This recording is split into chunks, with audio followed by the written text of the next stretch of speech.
લોભામણી લાલચો આપીને લોકોને છેતરનારા ઠગબાજો પર આવી તવાઈ. નાવ સ્ટાર્ટવે કંપની ખોલી કરોડો રૂપિયા ચાઉ કરનારો નિરંજન શ્રીમાળી દબોચાયો. બીઝેડ ગ્રુપનો એજન્ટ વીડી પટેલને ક્રાઇમ બ્રાન્ચે ઉઠાવ્યો. બંનેની ગાંધીનગરમાં થઈ પૂછપરછ. રાજકોટના રાજપરા ગામના ખેડૂતે ખરીદેલા ખાતરમાંથી નીકળ્યા કાંકરા પથ્થર. જામકંડોરણાની મધુબન એગ્રોમાંથી ખેડૂતે ખરીદ્યું હતું ડીએપી ખાતરમાં કાંકરા નીકળતા ખેડૂતે કરી ફરિયાદ.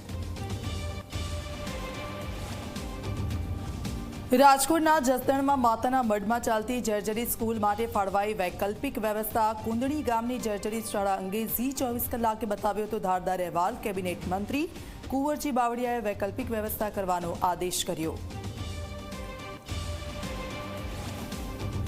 બિહારના બેતિયામાંથી ઝડપાયો ધનકુબેર જિલ્લા શિક્ષણ અધિકારી. વિજિલન્સની ટીમે દરોડા પાડીને 2 બેડ ભરીને નોટો જપ્ત કરી.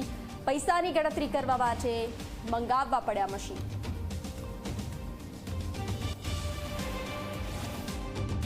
સહપ્રાયોજક